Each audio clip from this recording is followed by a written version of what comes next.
Hello, and welcome to my show, The Awakening, here on WGSN-DB, the Going Bold and Going Solo Network. This is the Buddhist Money Planning. So the information and opinions expressed on this show are just that. The opinion of the individual speaking based on their individual personal experiences. They are not intended to diagnose and do not constitute professional advice or recommendations. So you know how pain and stress and the struggle of divorcing people is as they go through their divorce. Well, there is a way to find peace and sanity and assist your lawyer, which saves you in the legal process, saving you thousands of dollars. My name is Tina Huggins. I'm your divorce coach specialist, divorce consultant, restorative family mediator, and conflictual co-parenting coach. And I want to thank you for joining us. Our guest speaker today is Sloan Wilkins. And did I say that last name right? Wilkins? Wilkins. Wilkins, there we go. I had the sons on the back of the end. So Sloan is an Australian financial coach on a mission to eliminate financial stress and help people be the boss of their money. Sloan has over 30 years in financial background, including senior roles in banking and wealth. He brings deep expertise and real-world insight. After leaving the corporate world in 2021, Sloan founded the Executive Financial Coaching to help professionals and business owners build financial confidence, align money with purpose, and create lasting wealth. A former financial planner turned mentor, he blends strategy with mindfulness through his Buddhist-inspired, meaningful money method. So welcome, and thank you for joining us, Sloan. Wonderful to be here with you, and thanks so much for the opportunity to chat from the other side of the world, Tina. I love it. Everyone's just going to love your voice anyways. They're not even going to listen to what you say. They're just going to be mesmerized by your voice. I'm a little bit lower in pitch at the moment because I'm just recovering from a bout of man flu last week. Oh, yay, yay, yay. Yeah, well, flu's been going around over here. So Yep. Everybody's been having fun and staying out of work, and it's just been a deal. Yeah, and we're only heading towards winter on this side of the planet as well. So I suppose we're officially in autumn now. So it's a beautiful time of year in the Southern Hemisphere. So yeah, a lot of people probably don't know that you guys are in the opposite way. We're headed into summer, we're into the spring, and you're into your fall. Yeah, it's really interesting. And I talk with a lot of people who are based either in Europe or in the US there. And I was talking with someone the other day, and just the concept of being able to, in Europe, for example, drive or fly an hour and be in a completely different country. It for Australians, that blows our mind because we can be on a commercial flight for 5 hours and we are still in the same country. So to be able to travel very short distances and have a totally different language, totally different culture is just amazing to us. Yeah, I can understand that, especially, I had lived in Europe myself, and I mean, we could get in the car and just drive for a couple hours and be in a whole nother country with a whole nother language. So it is crazy. So when I was reading your bio to prep and stuff for today, that's where the name of this came from, because you said that it's Buddhist inspired. So give me some background on where that comes from. Yeah, look, it definitely hasn't. It's a relatively new thing over the last decade. Like I'm officially in my 6th decade, having my 50th birthday last year. I haven't clocked over to 51 just yet, but I spent 30 years in banking and wealth management, and that's sort of my professional background.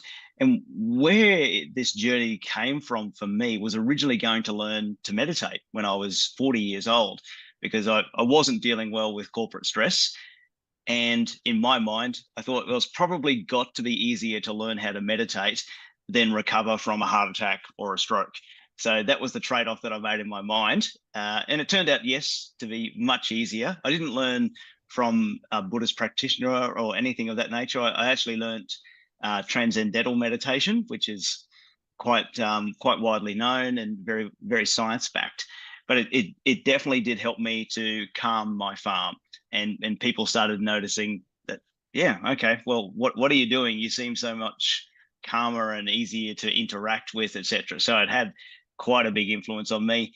And where that morphed into the Buddhist side of things was I'd always been interested in personal development. So lots of, Dale Carnegie and other authors, etc. They're really helping me to be the best version of myself professionally, but I hadn't done a lot of personal work. So that started to morph into the spiritual development there. Whilst I grew up in a Christian household and faith was still fine for me, I never really resonated with the institution of the church that much. So I guess I found my own way, and it seemed to be very practical, the teachings, and also lined up, ironically, with the Christian faith. When you talk to Christians who are really strong in their faith, they tend to want to be, kind and forgiving and compassionate, which is some of the fundamental tenets of Buddhism. So it worked really well for me, both professionally and personally, is what I would say there. And then I think as you take on more of a teaching or a philosophy and start to explore it more and understand what it means, that it cannot help but start to positively influence, in my case, I would say, what you do professionally. So the rise of mindfulness has been huge over the last decade or longer. So I think that there's an appreciation for how some of the concepts can be useful. And therefore, I just bring it to what I do with finances, and then helping people find a better way for them to really live a meaningful life and look after their finances.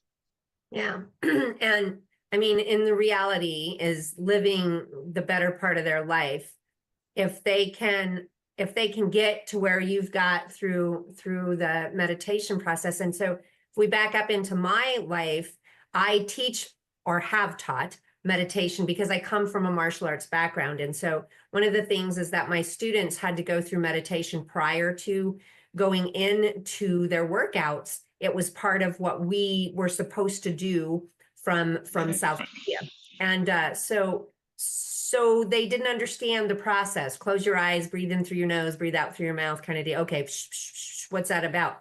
It's about getting rid of your day. It's about letting go of things. And I can tell you that my clients could definitely benefit from that after going through just court hearing after court hearing and just getting nowhere with their spouse and wanting to pull out their own hair. It's just one of those things that meditation would go a long way. So you've added the meditation, understanding, and the calmness to your financial coaching. So let's kind of talk about that, because my clients are paying large legal fees because the other side is fighting them and doing what they're supposed to be doing. So they're coming out of their divorce, and my job is to uncouple them, my client specifically, as a whole. When I'm doing mediation, then my job is to uncouple them both as a whole. But I usually work with one-on-ones. And so when they come out, yeah, they might be a whole person mentally, spiritually, and physically, but they're not financially. So how do you take somebody who's at the bottom of their financial bucket right now and help them? Yes, and it's such a pleasure to be able to support people on that journey. Sometimes for them, it is reasserting what they have previously held as a position with their finances prior to being in a relationship or that particular relationship. Because there's, and this is true for both men and women, sometimes we hand over that responsibility to the other partner if they seem more interested in finances, or maybe that's part of their profession. So we just sort of not quite abdicate our responsibilities, but we let the other partner, and maybe sometimes it's easier just not to get in the way of that other partner. So being able to reclaim that is sort of the energy that I like to talk to people about their finances, because I think at some stage we've all, for better or worse, managed our own finances as a single individual prior to relationships. So we've got some experience there. Maybe we weren't gifted with amazing parents or caregivers that taught us all the wonderful skills that they have around finances, because no one teaches us these things in school. So we have to be lucky to have someone in our family that can teach us the right things. But even if that's not the case, everyone can learn to manage their money well. So it's finding that spark, recognizing that they do have the capacity to learn more, because we don't need to be a financial genius to make our finances work well. Around about 80% of our success with our personal finances is going to come from having the right behaviors in place. And that's something that we can practice and get progressively better at through having the right structures and support there. So I walk alongside people over time. It would be wonderful to think we could have one conversation and solve things. It's not like that. It does take time, depending on what's going on in their world. That can also be part of understanding the external processes that are happening for them through conversation. So at least, it's a 6-month journey as a minimum, often 12 months, but that doesn't mean that there's more to work on. It just means we can go deeper. So to answer your question, we always start with income, because that's the building block, or the raw material that we need to build our future. So I teach my clients to really reassert themselves and be the boss of their money. Money is fantastic at following orders, but we need to be the adults in the room that stand up and give it some instructions, and then hold it to account a little bit. So that's the starting point, always there. And then, depending on where people are at, there'll be either a step forward into designing their new life, or a little bit of financial cleanup. Everyone's different in that way, Lynn. Yeah, and I don't know how it is there with credit card debt, but I know that I've heard so many people, they're coming in with so much credit card debt and school loans. That's a huge thing, school loan debt. And they've got all of this debt that's here. And their whole big thing is, well, my income doesn't support the outgoing money. I don't have enough income coming in to support the outgoing money. So how do you start with that income and high debt ratio? Yeah, great question. And yes, that's very common the world over, actually. Particularly, I think credit cards for people my generation and older, that was sort of the financial tool of choice. There's others these days, including those buy now, pay later type products, or pay in full, car loans, personal loans, and yes, student loans is massive for an issue in the US. The way that we start with that is actually creating a little bit of a space. We need to meet the minimum on all those facilities wherever possible. And oftentimes just having the right structure and doing things in the right order does make a big difference for people. So starting by getting them a little bit of space. If they don't have any savings, it can be as little as $1,000 or $2,000 that we want to save separately in an account for a rainy day, call it an emergency fund or a buffer. That just recognizes that inevitably there's going to be unexpected costs that occur in life. We never know when they're going to occur, but they will. So we need to be able to respond to that and break that connection between previously an unexpected event occurring and reaching for a debt solution of some kind. That's the relationship that we want to break financially, so that the person becomes ultimately their own bank. Then once we've got that little bit of a tiny buffer, and $1,000 or $2,000 doesn't solve all problems, but it's only a starting point. We line up all those loans, like putting aside a mortgage. If they have a mortgage, that's fine. We'll work on that later. And that's typically the biggest amount that they've got there. But lining up every single credit card or student loan or medical bill, etc., from smallest to largest, we pay the minimum on everything except the smallest. We just absolutely attack that one as vigorously as we can. And that's the one that we can knock out of the park fairly early. So it's a little bit like fighting dragons. We would tend to take on the smallest dragon first to build our skills and our belief in ourselves. And then once that one's gone, we then have the repayment power to roll over to the next one. So we start to progressively prove to ourselves that we can do it by virtue of knocking off this small one, that one, and then that repayment power grows. So by the time we are attacking something that's a bit larger, we actually have quite a big shovel, I suppose, to be able to fill in the hole that we've created through debt. So it sounds quite structural, but it's actually very behavioral. It's designed to prove to people that, yeah, actually, wow, I made this happen. Look at that. I've been able to get rid of this one, this one, this one. And I've found people with even the most modest of incomes have made that work successfully for them. Equally at the other end of the spectrum, people with 7-figure incomes, they've just got the same challenges with more zeros. So it's about following the same approach, because we're all wired the same from a biological perspective, and our mindsets are often fairly similar, particularly when you look at Western culture. We're quite similar to the world over in the way we think about things. So to approach that from a biological, behavioral perspective makes most sense. And yeah, that's how I take it. So I was about to launch into something else there, but I'll pause. It's those are, I've heard two ideas of that. The one that they attack the highest interest card first. And then I know for me, it worked better when I went with the lowest amount owed, because I could see progress. And so that helped me personally. So I use the same exact method that you're using.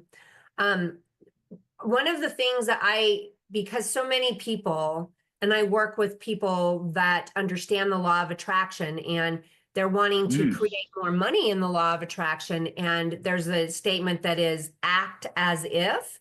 And so many people get that wrong. They're like, well, I want to act as if I got the money to spend on that Rolex watch, so I'm going to spend the money on the Rolex watch. And then they have another bill that they have. And so in the acting as if, people that have lots of money, they're intelligent in how they spend that money too. And I think they have to get to that act as if they're intelligent about their spending. So true. That absolutely is. And you talked about letting go before, in the context of helping people, let go of whatever they brought with them to the dojo before training. That's part of the conversation as well with our finances. I come at it from the perspective of, well, we don't have to follow the same patterns that we've been following to date. Some of those patterns or ways of operating with our finances or viewing the world may be helpful, and some of them may no longer be helpful, even if they were in the past. We need to possibly let some of that stuff go.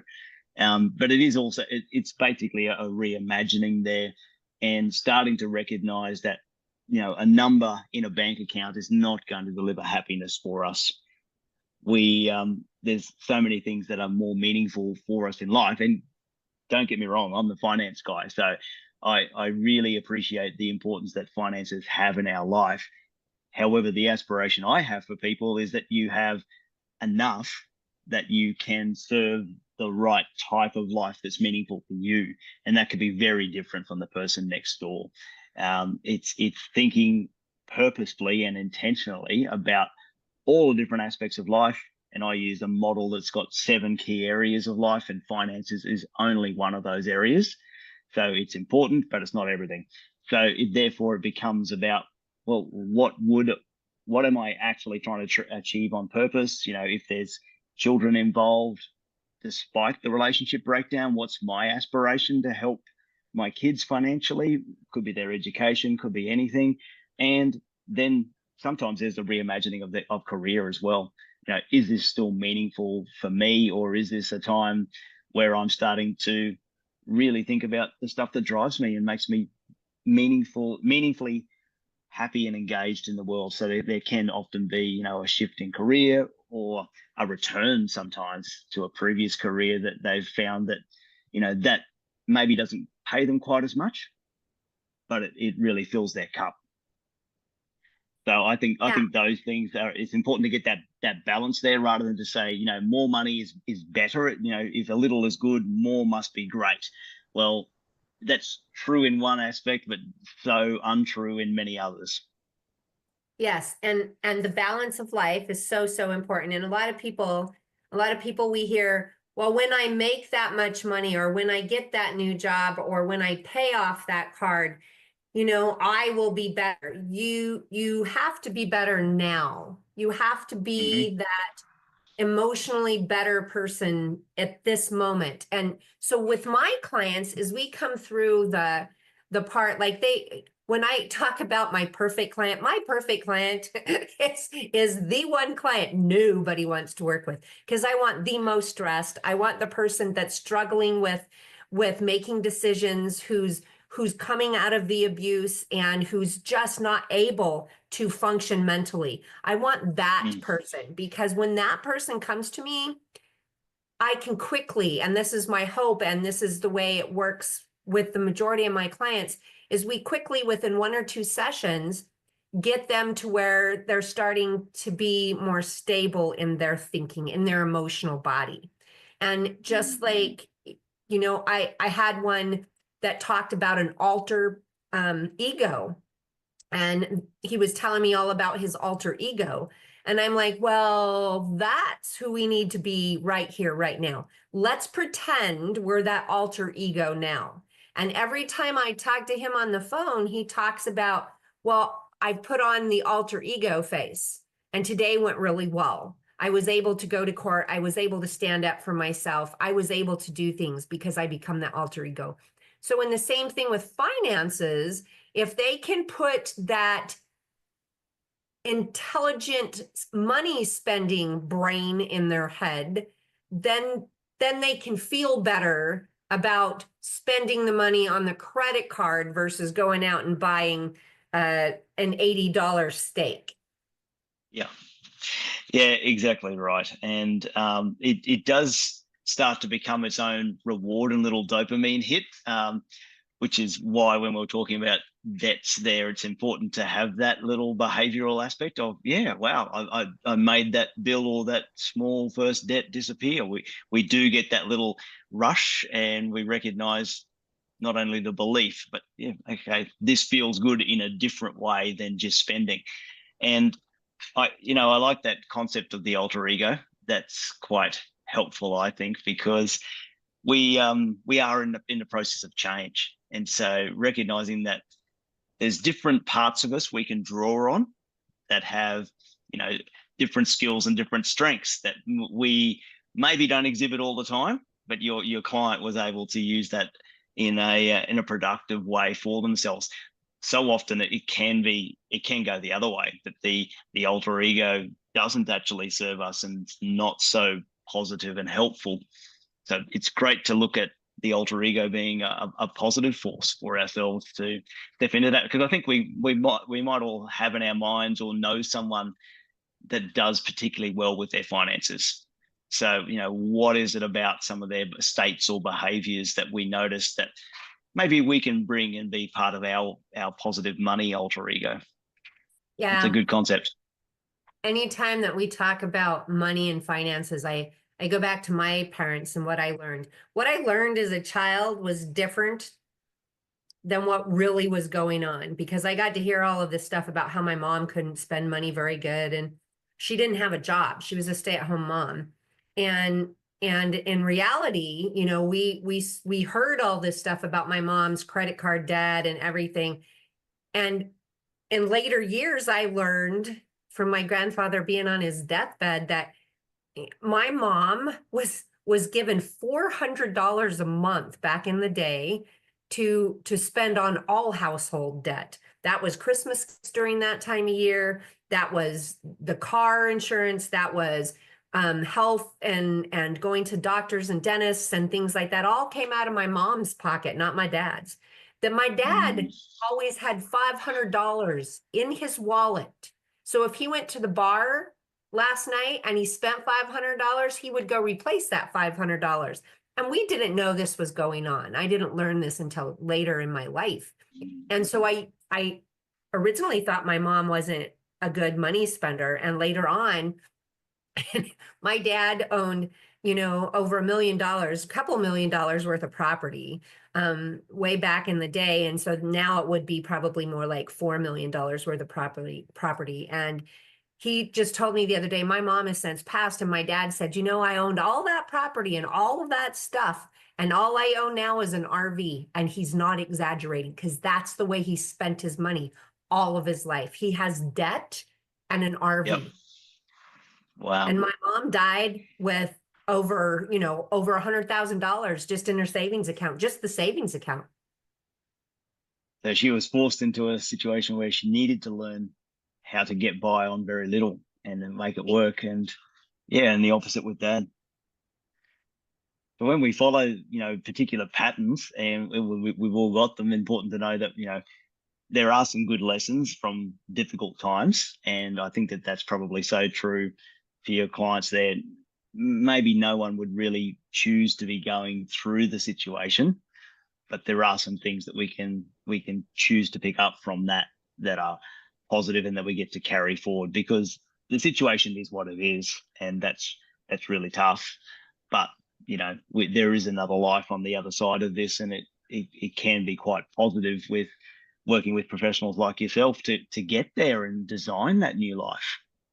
So I was going to make another comment about the alter ego before there as well, because I think you were describing earlier on in the conversation some quite adversarial type of engagements through lawyers, and we can influence the other person. We can never control the other person and the way that they're reacting, and that's probably a good thing that we cannot, but we can show up as a useful version of ourselves. So whether that's the alter ego that advocates on our own behalf, or brings a sense of calm and can keep things at an even level when normally they might escalate, which doesn't really serve anyone there. So that's one of the ways that we can start to influence positively what's going on in the conversation, and just take some of the temperature and some of the angst or disagreement out of the room.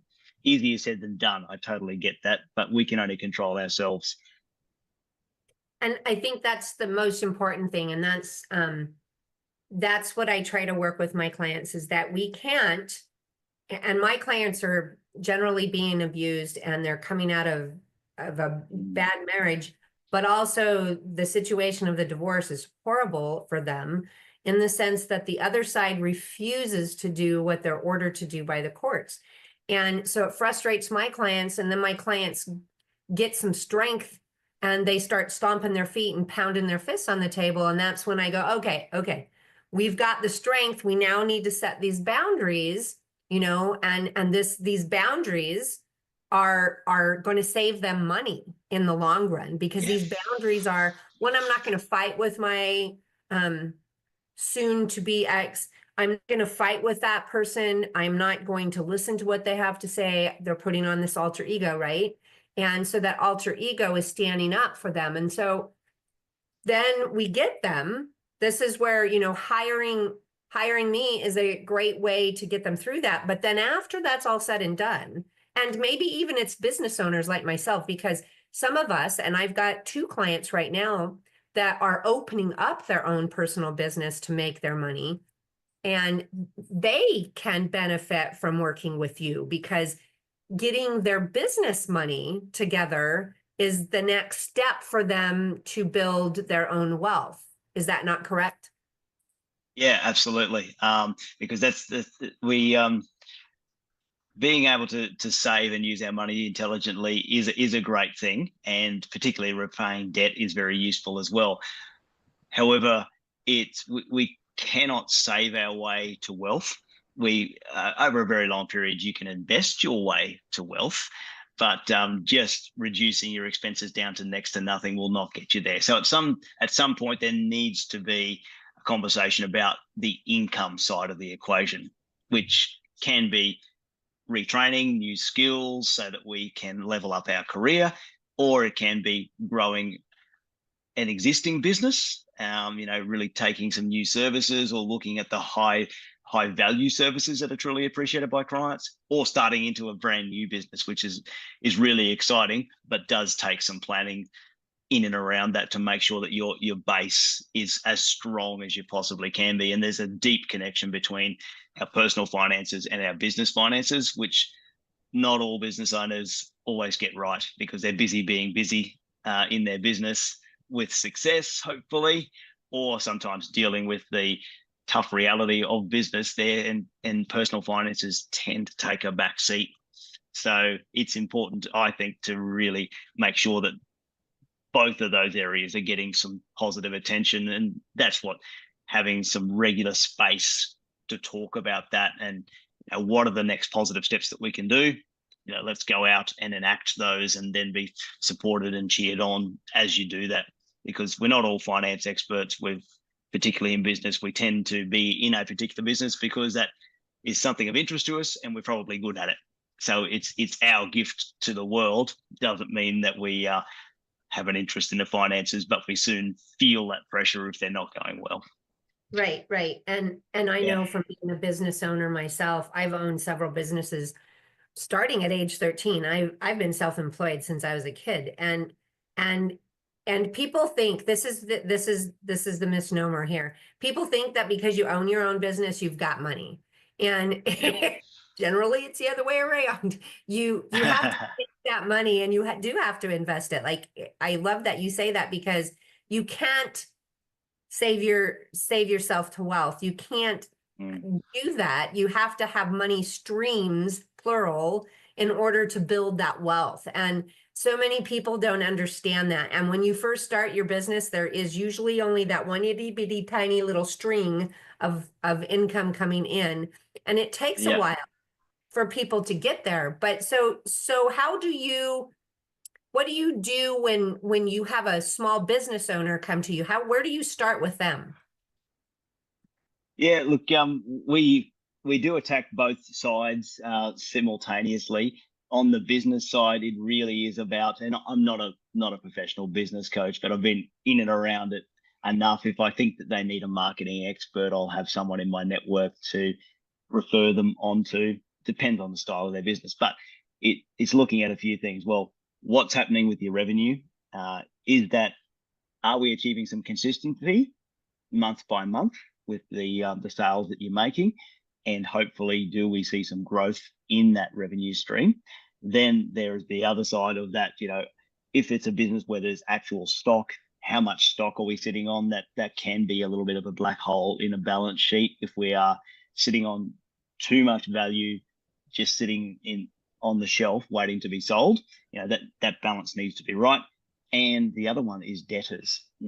How much money do we have out there in accounts receivable that we're not collecting, and effectively we're financing someone else's business normally as a result of that, which is a wonderful thing if that was actually your aspiration to do that, but often it's unintentional.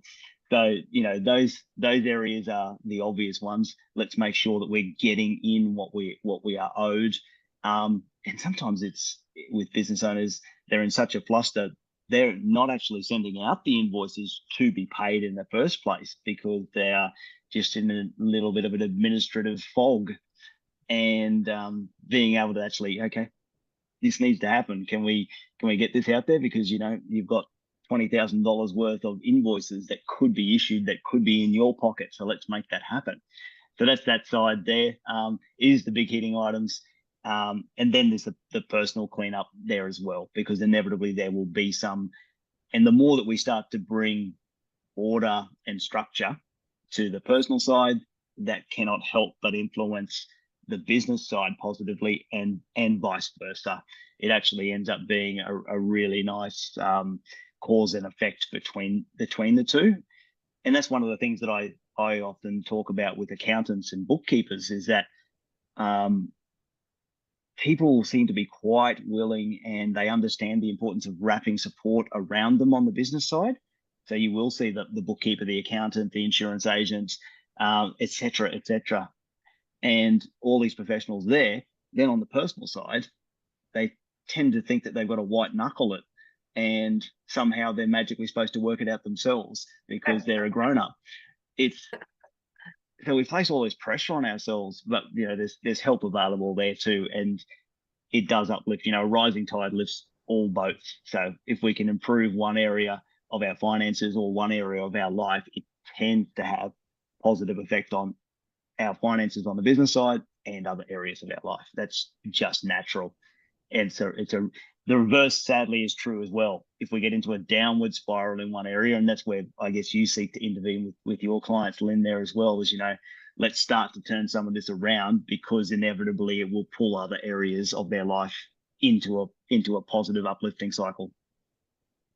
Yes, yes. And as we start to kind of wind this conversation down, I think it's just most important that people understand, this is my thing. I work in the professional world. I mean, I work with certified divorce financial analysts. I work with lawyers. I work with lots of different professional people.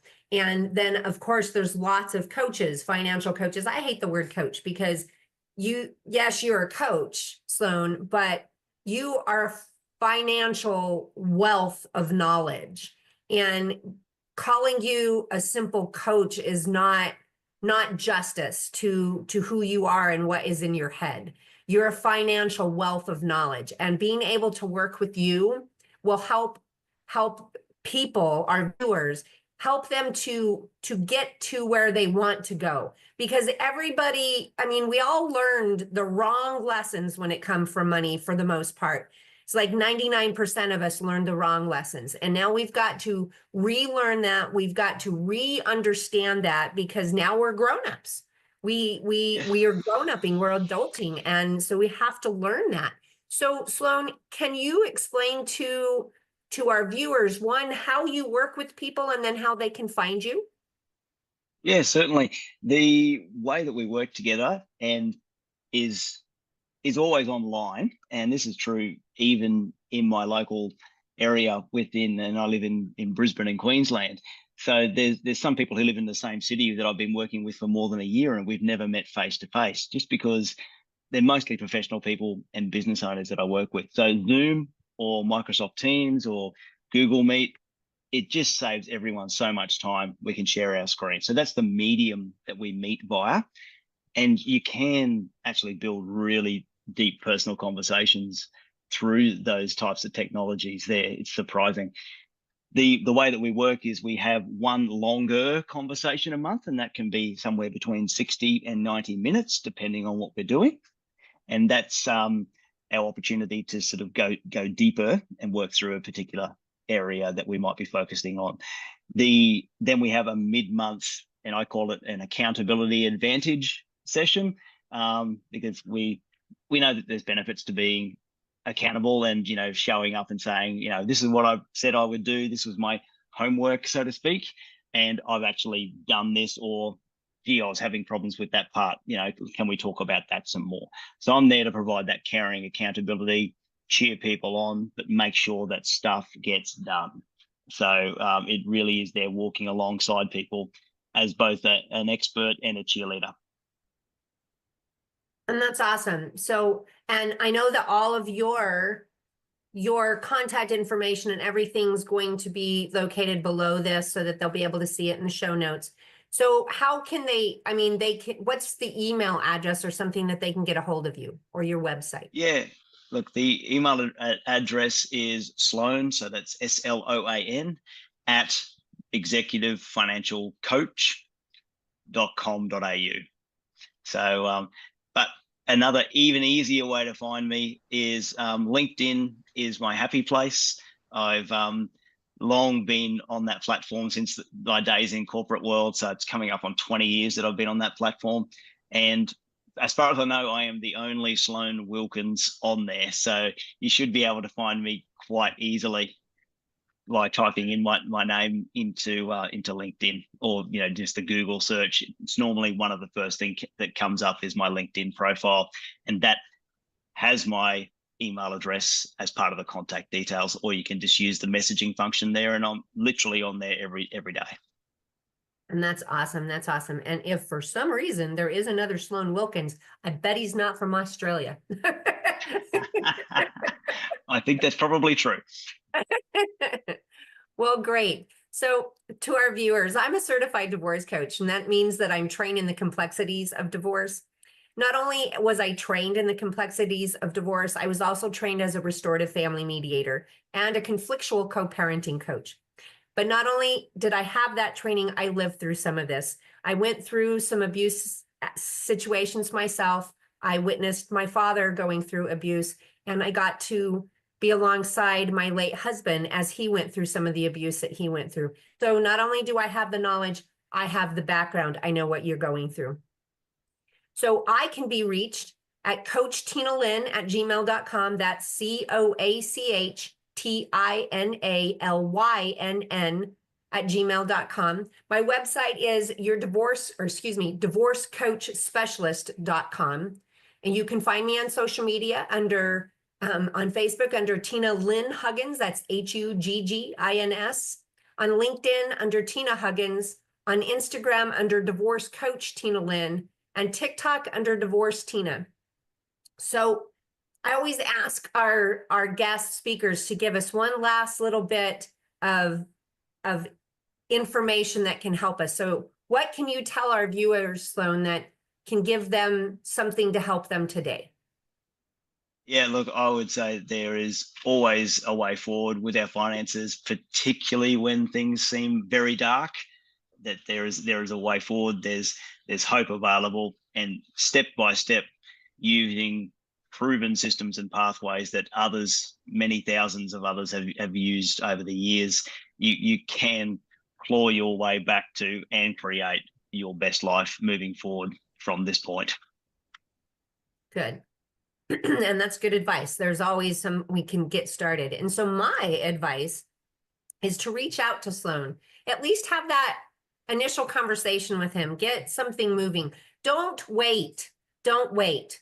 And I think Tony Robbins, because I do a lot of Tony Robbins events and things like that. Tony Robbins says it's that putting everything down that you want to get done and then putting the first action step and doing that. So don't wait till tomorrow. Do that today. That is super duper important. So if you are dealing with a domestic violence situation or a situation right now, please call 911, or in the UK, it's 999. When the police officers get their press charges, do not release those charges. Those charges are your key out of the abuse. If you release those charges, what has happened to you to date will be worse later. Also, if you or somebody you know are dealing with a domestic violence situation, please call a domestic violence hotline at 800-799-7233. That number again is 800-799-7233. And so I ask you to please like, comment, and share this information so that it can help other people. And I appreciate you being here with me, Sloan, and having this conversation. I've enjoyed it a bunch. Thanks very much. It's so good to chat with you and learn more. And hopefully, I think we've helped some people today that have been listening. So that's the main thing.